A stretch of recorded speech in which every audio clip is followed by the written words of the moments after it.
Welcome to today's webinar on smart green growth, how places are reducing costs and driving investment. Smart and digital transformation teams play a sometimes complex role in driving innovation to respond to a broad range of challenges in built environment contexts across Europe. Delivering decarbonization and climate activities, for example, is often the responsibility of other teams. The same is true for economic growth and improving the quality and affordability of services. The aim of this webinar is to provide some of the evidence for how technologies are being used to improve urban life, to inspire your next smart journey step, whether you have an explicit mandate for smart, or if you just need to know how digital transformation teams can better support your work. I am Peter Griffiths, and I lead BABLE's UKI team. BABLE has experts from across Europe with the aim of helping places transition to smarter and more sustainable futures. I'd like to thank our speakers for joining us today. We have Lorna Rogers, Interim Director of Digital and Transformation at Liverpool City Region Combined Authority, and Alan Murphy, Regional Manager of Smart Dublin. Together, they bring a wealth of experience, and I'm looking forward to what they have to share a little later in this webinar. Ahead of this, I will share some case studies from across Europe of how technology is being used to drive smart green growth before opening the conversation to our smart city experts from Liverpool and Dublin. During the webinar, we'll be running a short survey on what your biggest challenges are when it comes to implementing smart solutions. We will come back to these during the panel discussion around halfway through this webinar, but feel free to answer this question at any time in the chat. You are, of course, welcome to add questions into the chat for us to explore during the panel too. First up, I'll provide some context of smart green growth activities taking place across European cities. If we think about some of the challenges we face, I'm sure this might be similar for many of you in terms of low productivity, constrained budgets, the ongoing cost of living crisis, and the need to achieve net zero. Within this, though, we're seeing that the smart cities market is still growing above quicker than most economies, doubling roughly every 2 to 3 years. And so there's definitely a sense that smart technologies will play a role in solving some of these challenges. And if we think about some of the benefits of technologies in terms of improving the quality of services, more efficient delivery of services, better communication with stakeholders, we can see that a lot of technology is designed around solving these types of challenges. Another key aspect that I think is worth raising is that many of the technologies are no longer just targeting individual service silos, in the sense of no longer just being about, let's say, energy efficiency or delivering a service, but much more about how these come together in an urban environment and extracting value from the connections between them. Also, we're thinking, why now? Why is it that technology is becoming so relevant? There are a few things that have happened in terms of computing power being significantly cheaper and more powerful than before. Sensors and connective technologies are cheaper. And so there are a whole lot of tools that exist today that didn't exist even a decade ago that are enabling places to harness the benefits of technologies. If we were to take a snapshot on where cities across Europe are spending money, primarily in energy, mobility, and building technologies, which makes sense because this is where many of climate emissions are targeted. But we're also seeing information communication technologies, where all the sensors are and all the data analytics as one of the key categories of growth across European cities. In terms of just thinking about what cities are doing, so I'll go through a few case studies quite quickly, just to get you thinking about what places are doing. Antwerp, a few years ago, with a city with fairly high private car usage, higher than, in some ways, many of the cities who've joined us from the UK and Ireland. They decided to use an approach of simply identifying parking zones, making people aware of different pricing regimes, and then using this to partner with local businesses. And within a short space of time, the use of private cars, particularly to drive into work, has decreased substantially. So fairly simple initiative that's led to them achieving their aims in terms of reducing pollution, but potentially also reducing the cost of infrastructure and public transport. Another example, and these kinds of buildings, so this is an example from Stockholm, and these buildings will be typical in many cities in the UK, worked with a fairly substantial building retrofit, changing the outside envelope of the building, many of the technologies of the building, leading to a 70 to 80% reduction in related energy costs. For an example of a city that decided not to spend that much money on technology, we see across a range of behavioral change initiatives that simply showing residents how they can use energy more efficiently tends to lead to a reduction of 10 to 20% of energy bills. And so it isn't always necessary to throw a lot of technology at a problem. And another example is waste, and there are dozens of examples of smart waste and bin collections from across Europe. The reason that I've included Cardiff is because they're not just using AI to optimize routes, but they also have the feedback of community data coming back in and trying to use that as a way to improve quality of service. But typically what we're seeing is that cities are able to sometimes not only shrink down the size of their vehicles, but sometimes even decommission some vehicles. So it takes some vehicles out of service. Another example more on the consumer side. So Duisburg realized that the reason that they weren't hitting their recycling rate targets, which was a cost for the city, was because residents were anxious that they were going to wait long to drop off their waste. Really simple solution, sensors with queue detection sent to an app, giving residents an idea of how long they might wait, or ideally not at all. So a significant increase in recycling uptake.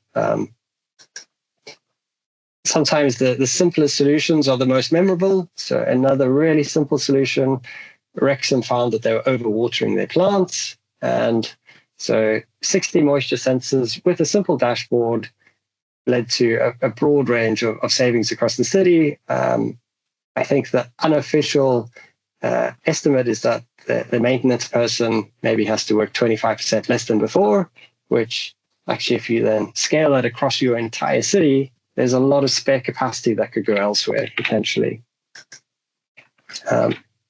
Maybe a slightly bigger budget item, and I know that there have been lots of conversations in the news around the cost of assisted travel for local authorities.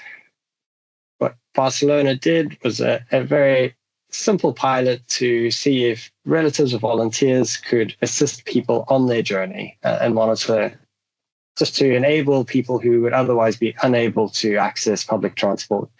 And they saw a saving of just over €1.5 million in a year of operation. And so sometimes these initiatives can have fairly big results in terms of city budgets, but also in terms of enabling people to access facilities that they otherwise wouldn't be able to. Another example of Barcelona, and I know that many cities are looking at drone technology as a way of delivering services more efficiently. What I think is interesting about this example is that they have taken a period of high demand, beaches being very busy over summer, as a way of building a whole lot of other solutions.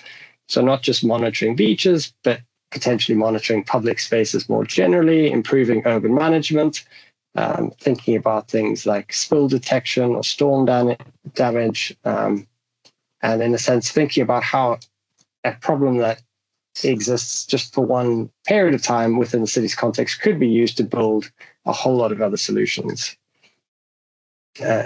Another mobility example, and this is in Essex, where I think the trial eventually included up to 5,000 e-bikes. And really what they're trying to see is how could they make active travel a bit more accessible. And so they're collecting data on crash alerts, braking, rough roads, where people are going, And they were able to use this to motivate for a range of regeneration-based activities, able to identify where parking should go. And so the downstream benefits are cheaper planning, improved safety, potentially cheaper infrastructure, and a much better sense of how people are using a city. And another way of thinking a bit more about AI and automation. So Sandefjord in Norway realized that most people were calling into the municipal call center simply because they couldn't find the information on the website. It's too hard for them to find. And so having a really basic chatbot with 2,000 or so of the most common questions raised, pre-programmed, led to a significant reduction in inbound call volumes. The benefit to those call center agents is that they could then resolve challenges or far more challenging calls with a lot more detail and oversight, leading to an overall improvement just in resident satisfaction. And finally, this is the last case study that I'm going to show. With the change in how people are accessing services and infrastructure, we're seeing a lot more distributed services and infrastructure. So if we think solar panels on people's roofs, EV charging at home, maybe the odd wind turbine, using AI as a way of tying this all together so that actually all this complexity can be managed in a way that is much more unified. So maybe just to summarize everything that I've shared, if you were to take some ideas away from it, there are kind of two broad categories of savings approaches, either under new, so introducing new technology, or retrofitting based savings, or improving processes through things like automation or AI. There's also using what you've got more effectively, so repurposing everything from data to waste, thinking about the behavioral change savings or capacity building savings, and then also thinking about how innovative and integrated procurement can be used more strategically to get your city to where you want it to be. And underpinning all of this, thinking much more about service integration, no longer just about silo delivery, and then how real-time analytics can help improve urban management more generally. So thank you so much for taking the time to listen to me. I hope that was helpful. Remember, you can keep answering our survey question in the slides, but at this point, I would like to hand over to Lorna from Liverpool, and I'm very much looking forward to what you've got to share with us today. Thank you, Lorna. Thank you, Peter. Good morning, everybody. Really pleased to be here and to share some of our experiences and learnings. And we don't have all of the answers, but really happy to share what we've learned. So I was just going to do a short presentation. My slides coming through? Yes. Okay, great. Okay, so I suppose I'll start by giving a bit of context, really. Liverpool City region, we're in the northwest of England. We are a regional authority made up of 6 local authorities. We've got Liverpool City and the 5 surrounding boroughs. And our region is led by Mayor Steve Rotherham and our cabinet leaders from the authorities. We've got 1.6 million residents that live and reside in our region. And we have got a number of challenges, a number of persistent inequalities, health inequalities. 1 in 4 of our working age population have a long-term limiting health condition, which does have an impact on our kind of employment rate. And we've also got, a quarter of our jobs under the national living wage, and that results in, a higher number of neighbourhoods that are classed as kind of multiply deprived. So I think some of them challenges are what we're trying to tackle with our kind of big focus on innovation and digital transformation. We've committed to invest in 5% of GVA in research and development. And the purpose of doing that is kind of growing the good quality jobs in our city region. So we're expecting to get an additional 20 billion in GVA, create 44,000 jobs and increase our productivity. So innovation is a big focus. We've got a partnership with UKRI and an innovation prospectus. We've invested 2 billion into our innovation infrastructure to support that.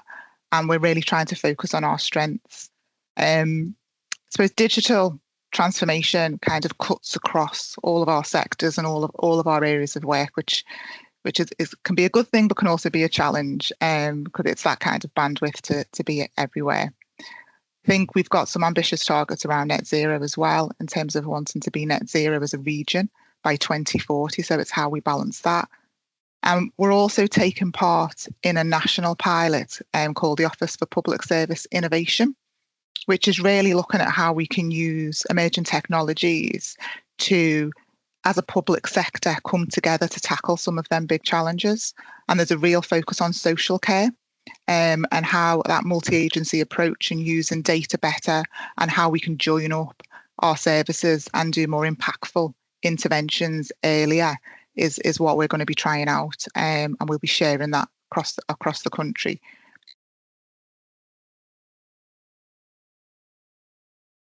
If I just touch on one of our kinds of big flagship projects that we brought in to support our digital ambitions, it's LCR Connect. So when we started on this journey 5-6 years ago, our fibre coverage was not where it needed to be to support the ambition in the city region. So we were engaging with the market and trying to understand when the market was going to invest in our region.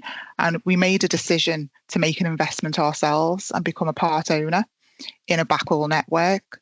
So we went out and we procured 2 private sector partners to invest with us. And LCR Connect was a result of that. So we have a 214 kilometre gigabit capable full fibre network across our city region. It connects all of our important kinds of strategic business parks and development sites, as well as our public sector buildings. £30 million investment, and we know that it's got the connectivity for up to 28,000 businesses across our city region. We tried to be innovative in how we did it and did a dig once approach. So we coordinated some of the build with other infrastructure programs that were happening across the region. So where we were doing road upgrades and maintenance, we were putting the infrastructure in, and that reduced significantly the costs of us deploying and getting the network in the ground.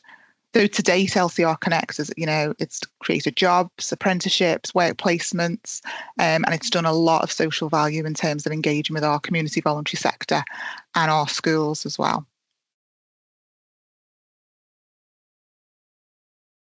Moving on, I suppose, to kind of the ecosystem, we've got a really thriving digital and creative sector, over 6,500 businesses, mainly SMEs, who do a big contribution to our economy.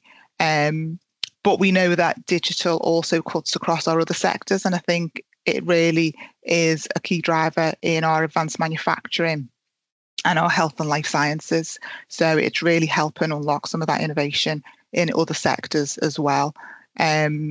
We took part in the DSIT 5G network projects, and we had a small project that was looking at how we can look at high density demand areas and improve the capacity in them venues to give a better experience for people who are participating in the event. So we chose 2 venues in our city region.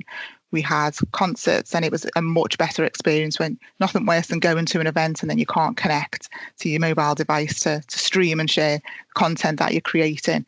So that was a really good example of how we can trial new technologies in a kind of, an impactful way for the city region. We have a big cultural offer. We get a lot of big events that come to our region. And that was just one project that was great in the creative sector. And we've also got upcoming programmes and lots of funding around music programme.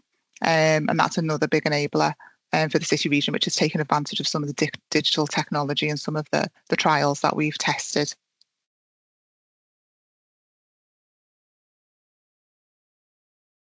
I think AI is a big feature and a big focus. Our mayor is really ambitious in this space. He's taken a lot of inspiration from the US, and he really wants to see how we can pioneer AI for good. We have got a number of kinds of use cases in development, and SMEs that are spinning out from the universities and from some of our tech companies focusing on how we can revolutionise healthcare. We've got Mycardium as an example. They are looking at how AI can help with early detection of heart and cardiovascular diseases, and they're really taking that across the world. They're a global. They're based in our city region, but they're a global reach in terms of the technology that they're developing in terms of cardiac imaging.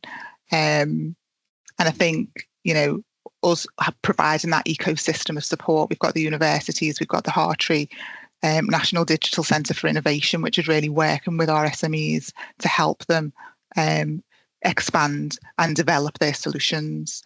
And health and social care again is another area. We had a small network that trialled providing virtual health in a small neighbourhood just outside the city centre, and it was really successful. It really helped reduce kind of admissions to A&E and people having to get that emergency treatment.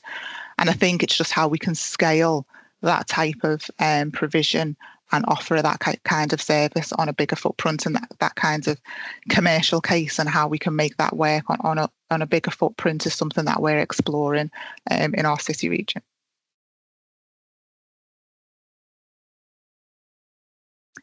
I think digital inclusion, and it's welcomed that we've got a strategy now that's come out from government this week on digital inclusion, because I think it's been a gap for a long period of time, and it's something that we've recognised, and I think COVID kind of brought that to light as well, when we knew that we had families who couldn't access education because they didn't have the kit or the connectivity. So we really focused in on what can we do locally to make sure that we're not leaving people behind on this digital revolution and they can take advantage of the opportunities. So we've really embraced our voluntary and community sector to help us with this, because I think they're closer to our communities and have that trust and have them relationships. So we've been training digital champions in our communities to go out and help people with how to access apps and how to get online and do it safely. And we've supported individuals with actual kit and connectivity. So we are part of the National Device Bank and the National Data Bank. We can give out kit and connectivity.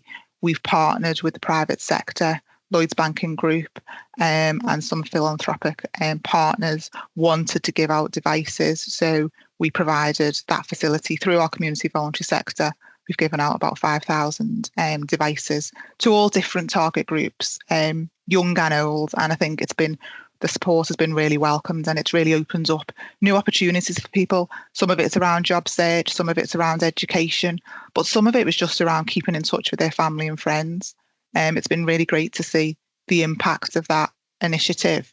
And we've grown a network. So we've got over 200 organisations that are part of a network that come to us with solutions and ideas of how we can improve on inclusion.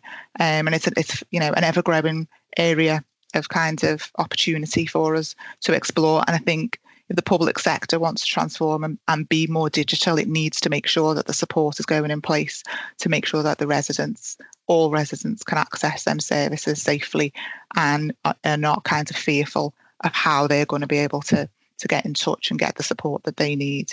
So that's a really important strand for us. And then I suppose the AI Summit is, an event that we put on first time last year. It was our inaugural event for us to bring together some of the leading experts to talk about what the opportunities and the challenges are in terms of AI adoption and AI implementation. I think we want to, leverage some of our strengths. We've got some great experts in our region, as well as organisations who we want to make sure we've got the right ecosystem to support that kind of AI transformation. So we had over 300 people attend the event. I'm not going to say too much because we have got a video that's going to give a bit of an overview of what we got out of the event, but I think it was really well received. It was energetic. It was, we got lots of really positive feedback and contributions from the people that attended and the speakers as well. Something that we're going to repeat. We're going to do another one towards the end of this year, because we really want to keep this at the forefront of our kinds of our work. So thank you, Lorna, for that really insightful presentation. And it's always really good be hearing from local authorities who are leading innovation. With that, Alan, I'd like you to share some of your own experiences from Dublin. Okay, thank you, Peter. I'm just going to take control of the slides here. Okay, morning everybody, and a big thank you to Peter and the BABLE crew for giving me the opportunity to speak this morning. So over the next 10 minutes or so, I'll give you an introduction to Smart Dublin, who we are, and hopefully through very real projects that we're working on, give you a sense of how we work. In terms of Smart Dublin and its structure, we're 4 local authorities working together to trial emerging technologies to try and transform our public services. So this is a local government initiative trying to deliver a smart region. The logos you see here on the slide at the bottom, the 4 logos at the bottom are the 4 respective councils that administer the Dublin region. The 6 logos you see above those are what we call smart districts. So these are geographical locations or test beds which help us accelerate some of the projects that I'll talk to you about. It's probably worth highlighting in terms of funding of the Smart Dublin programme is primarily through the councils as well as academic partners at the district level. So we don't get funding from industry, for example, although we do work with local partners. We get in-kind contributions on a project-by-project basis, and I'll speak to some of those examples. Okay, so the exam question that I think sort of overrides everything we do, because we're very much exploring technologies on behalf of the 4 councils. It's all about how can emerging technology transform local government services. So on the left-hand side, you see some examples of what your council typically does, or certainly the ones in the Dublin region. So my day goes from talking about active travel in the morning to maybe talking to the social housing guys a bit later on, then flipping over to speaking to somebody from libraries, to then talking about air quality, to then talking about waste management. Very similar to all the examples that Peter showed at the outset, so that there's huge variety of projects happening underneath the Smart Dublin banner. Our role then is to understand those domains, understand the challenges those service owners face, and reflect on and consider what kind of emerging technology is coming down the line, and you see some examples there on the right-hand side, as to, okay, based on that situation or challenge that's happening in a respective service, what are we seeing internationally? What are we seeing in terms of technology trends that could be worth exploring to transform the service on the left-hand side? So even this morning, the examples from Peter, the examples from Lorna are now something that I can take internally to have further conversations.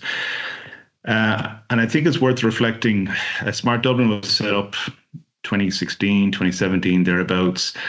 A lot of the conversations were starting on the right-hand side and kind of pitching inwards to the internal service owners, which sometimes is a bit of a hard sell. But now, as we've gained trust and credibility with the service owners, the conversations are starting from the left-hand side, that they're approaching us and saying, hey, can you help out with this kind of situation? And for me, that's the happy path. That increases the probability of a project going from a pilot phase into mainstream operations. I think if you pick up any playbook about smart city programs, you'll hear the phrase death by pilots.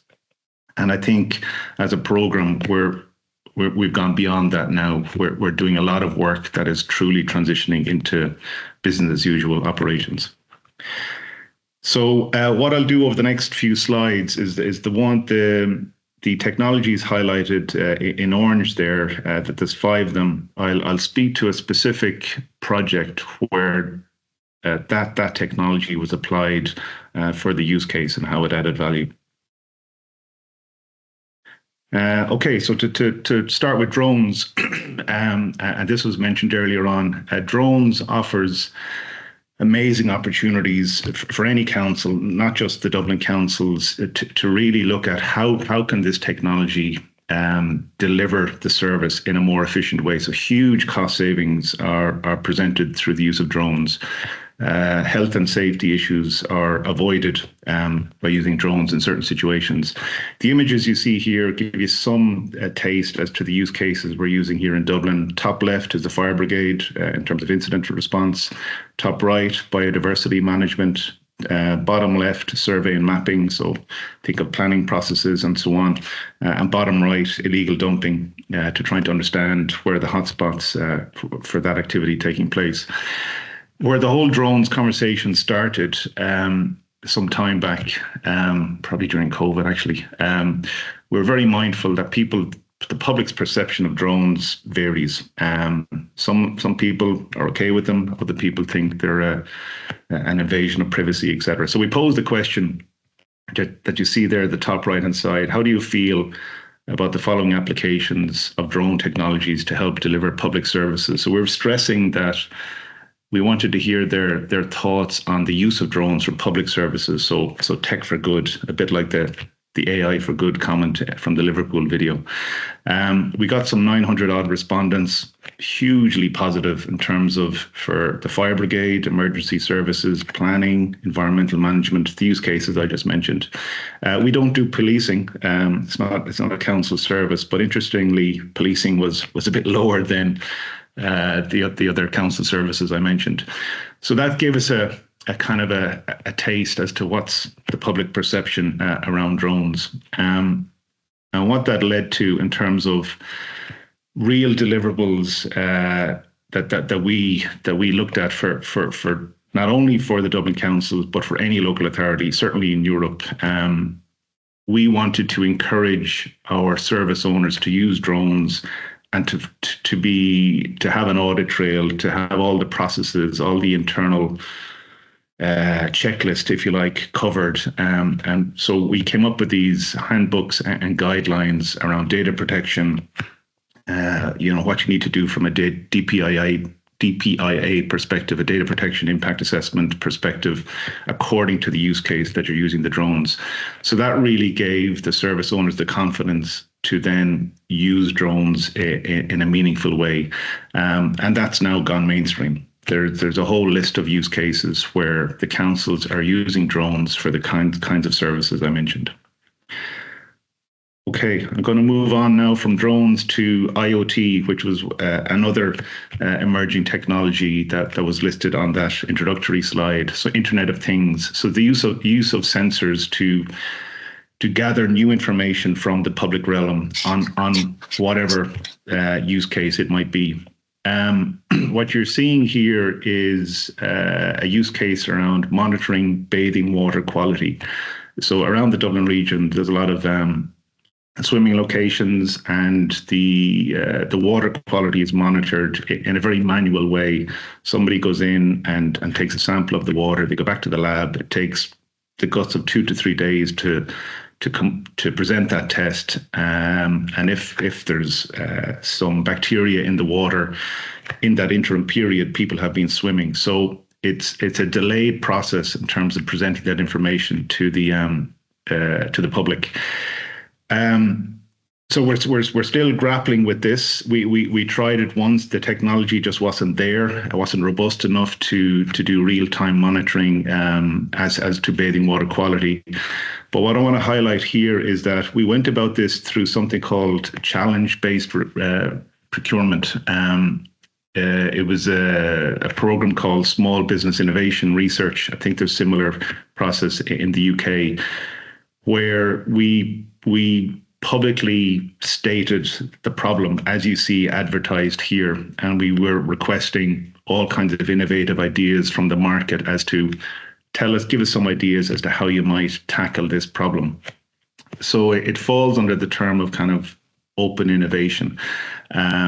Traditionally, the public sector would write a tender, it could be quite prescriptive, very specific. This is the exact opposite, that you're publishing a problem statement and allowing innovation to be suggested back into the council, and then the council can choose which ideas you'd like to explore with. Where we're currently at with this, we've engaged with Finest, which is Finland and Estonia Smart City program, and they've awarded 1.2 million funding, where Dublin researchers plus researchers in Estonia are going to look at this problem again. Like I said, the technology wasn't really ready for us when we first looked at this, but now we've got the right eyeballs internationally as well as locally looking at this use case. Moving on then to another area, which is around third-party data and what organizations are out there that can provide really insightful data as to the pulse of the city and provide this to the council. We were looking at the opportunities around retail spend. So what you're seeing here is a couple of images that we were getting this kind of data from MasterCard through their Spending Pulse offering. The image on the left-hand side is looking at tourism spend in the Dublin region as well as Ireland. So at a very aggregated level, we get information from MasterCard as to UK visitors and French visitors as per this image, but we can see it across all kinds of nationalities.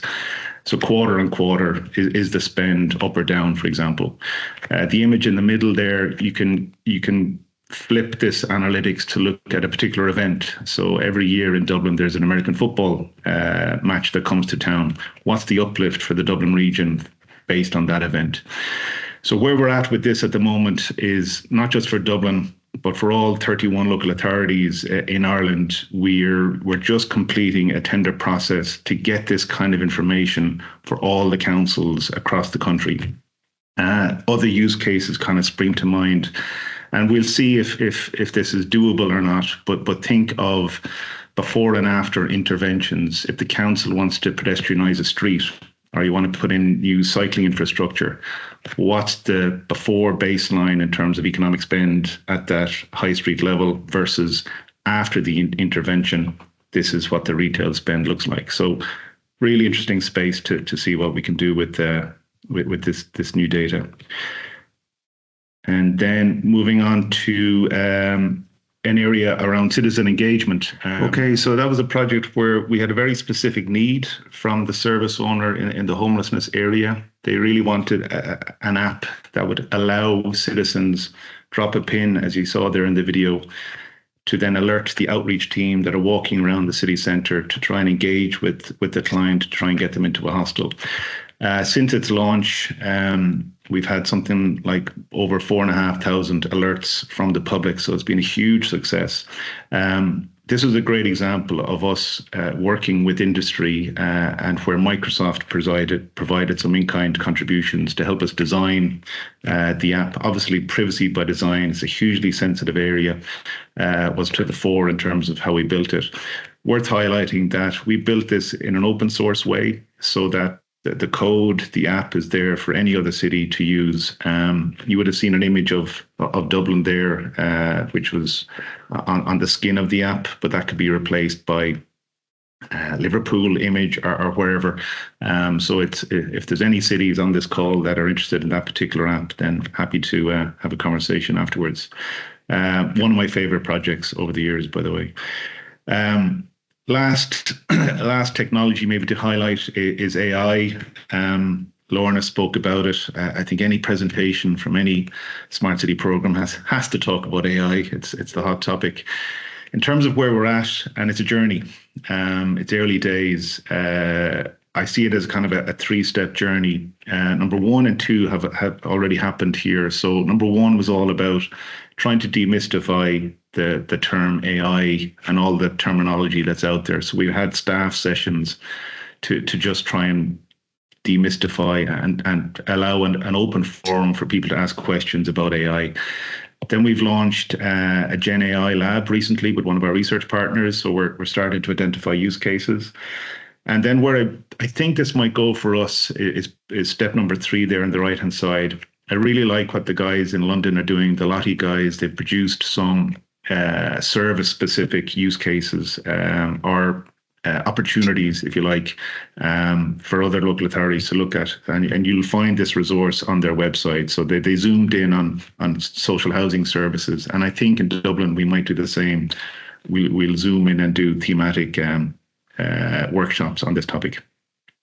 So that's all from me. Just a final plug. We have a mailing list. If you'd love to find out more about what's happening in Smart Dublin, we publish this quarterly, and it would be great if people could register onto that mailing list. That's me, Peter. Brilliant. Thank you so much, Alan. Lots of thoughts on how we can use tech for good. And I think importantly also recognizing that there are many aspects of urban life that don't work for everyone. And what role can technology play in those areas? So at this point, it's wonderful to have both of you to help us explore the role of smart solutions that are playing to help places achieve their ambitions. I did share this survey question. We haven't had any responses, which is perfectly okay. If you've got other questions from the audience, feel free to either answer the survey question or ask your questions directly. We've got a little bit of time left where to ask questions of Alan and Lorna. So maybe first up, Lorna, I know when I first chatted to you, you mentioned that a few years ago you had used Dublin as a source of inspiration. And so if that's not the case in the opposite direction, hopefully this webinar can fix that, where Dublin's learning from Liverpool too. But what would be really wonderful is to get a sense from both you and Alan, which cities have you taken inspiration from and in which ways? Okay. Yeah, thank you. I mean, Dublin was definitely one of our first places that we visited when we were looking at our digital infrastructure. And I know that they had done an investment many years ago in their Docklands area. So we came over, met with the chief executive of the council, who was very kind with his knowledge and sharing the lessons learned as well as the successes. So yes, we got a lot of good insights on how we should approach getting our kind of infrastructure improved, because we were at a very low base. So that was really helpful. And I think, there's other places that we've learned from. Amsterdam as well is another place that we kind of have touched base with and kept in touch with, because they also have a joint venture similar to ours in terms of how they manage their digital infrastructure, but also some of the technologies that they're deploying. We've got an innovation partnership with Korea. So Busan in particular, we kind of twin with them, and we're taking a lot of learning on innovation, but particularly on our tidal energy scheme. So they have a tidal barrage over there, and we're, knowledge sharing and hopefully getting some insights to help us with developing that really ambitious renewable energy program. So yeah, I think, also, we're part of the Bloomberg Philanthropic Network. So we get to access some of them great kinds of, collaboration events and learn from lots of cities across the world. Our mayor first took inspiration from a place called Chattanooga in Tennessee, and they had really transformed their place from being known as a dirty city to a really smart city, and that was by investing in digital technologies and digital infrastructure. So yeah, we're always, out there looking for places where we can take inspiration from. Brilliant. Over to you, Alan. Any thoughts? Yeah. Similar to Lorna, we speak if we see a project that happened in another city. Definitely in Europe is kind of where we're looking at. I think at this stage we probably have contacts in most of the capital cities around Europe, and we'd always reach out and say, hey, spotted this on your website or on a webinar. Can you tell us more? Maybe two other things to say. Because Smart Dublin is a regional initiative across the 4 local authorities, more and more I'm looking to what the guys are doing at Lottie in London. So they work with, I think it's 28 boroughs and maybe increasing. The kind of resources they're publishing, which all boroughs can leverage, I think is a space that we as a regional initiative need to step into. And then, of course, there's contacts happening that are more domain specific. So I'll give you an example. We are a city partner with EIT, Urban Mobility. So anything under mobility, if we have a question around how do you do on-street parking in a more innovative way, or EV charging rollouts for the city centre, they're a fantastic partner to then connect us with the right city that might be a few steps ahead of us. So, yeah. Yeah, no, I think that's brilliant.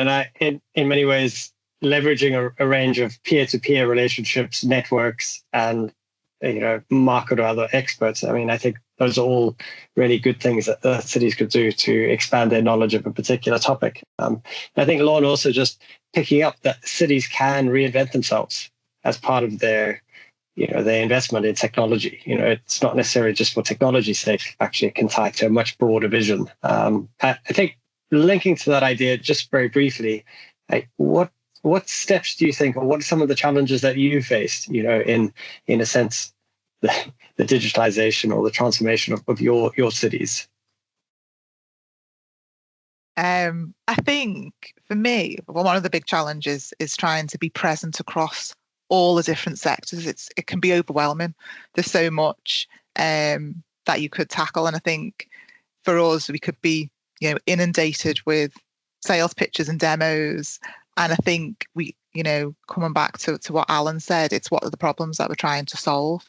So it's us being intentional in what our challenges are, what our priorities are, and then seeking the solution rather than just getting lots of time taken up with products or offerings that may not be what you require. So I think it is that taking that problem-based approach and making sure you engage with the market with the clear objectives of what it is that you're wanting to try and solve, and controlling that kind of engagement in that way. I think AI in education is a good example, and that's something that we're just exploring now.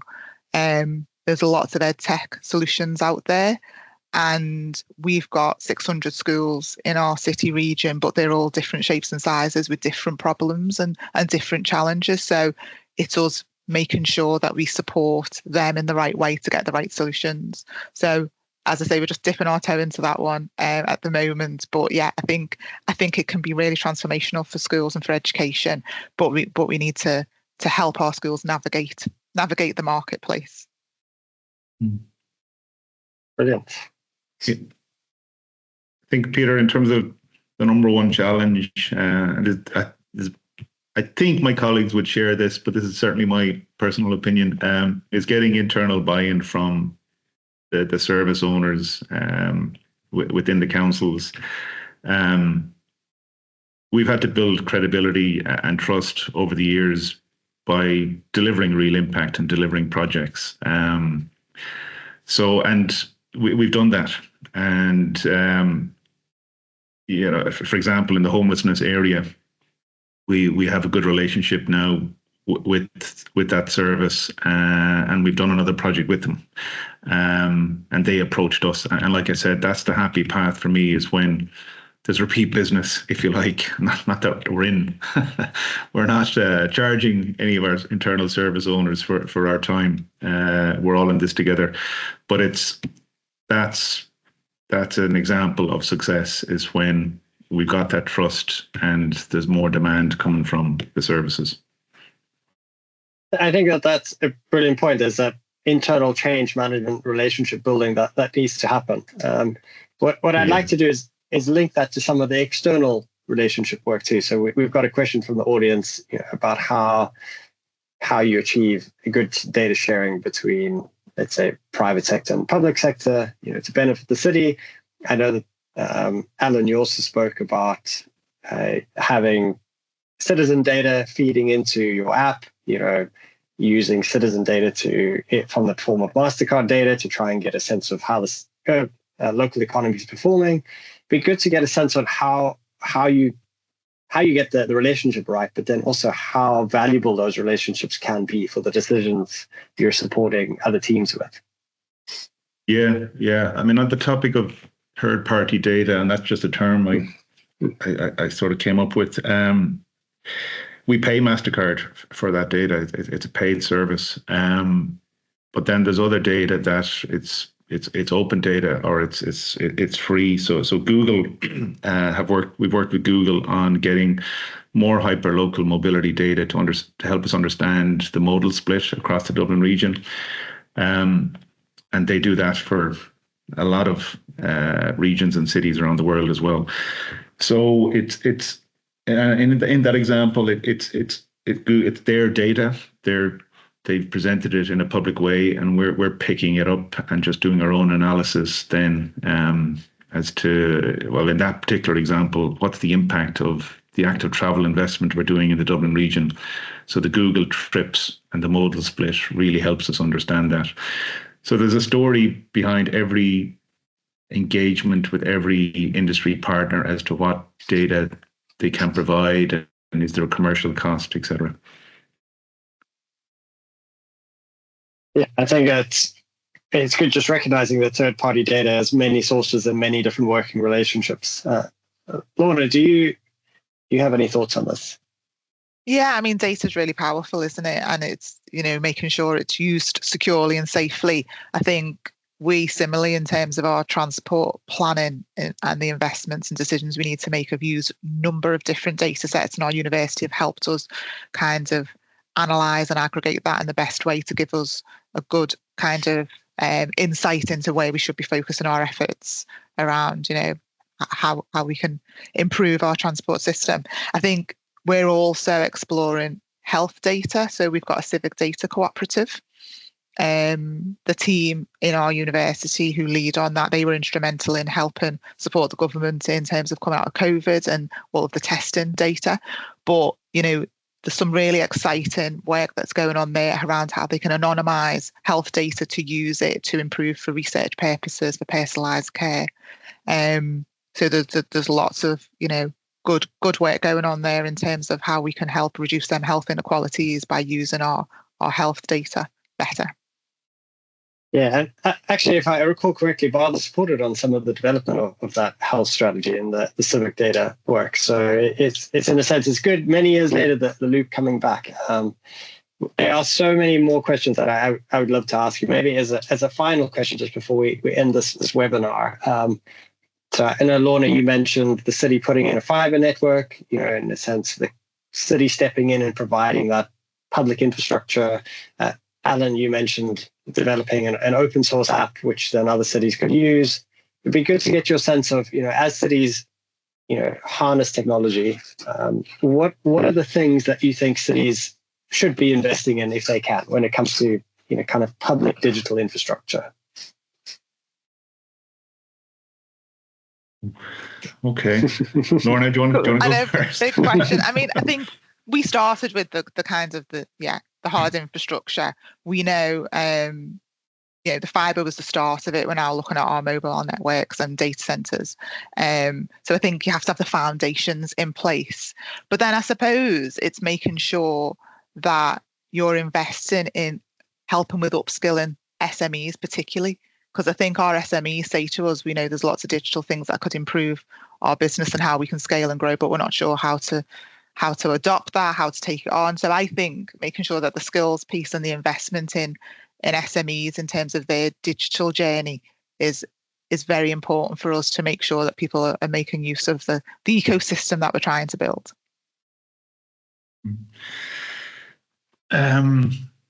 Yeah. Oh gosh, that was a hard question for the last one, Peter. But I'll pick one. It's a bit of a boring one, sorry, but the whole AI conversation really is exposing or highlighting the need for really robust internal data. So the councils really need to look at data quality, data governance, and improve that foundational data to then allow AI, kick in and add value. So that's more of a back office answer. It's not a cool sexy answer. We're in that position as well. It's foundational. Yeah.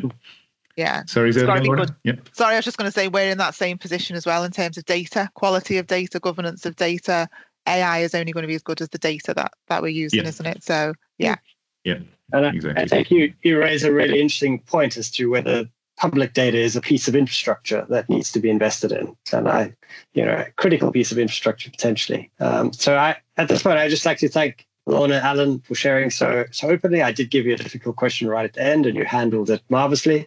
I've certainly learned a lot today. I hope everyone in our audience has too. If just on training and upskilling, if any of you want to explore, we do have a training program coming up. Yeah, you can have a bit of a discount for joining today as an additional benefit.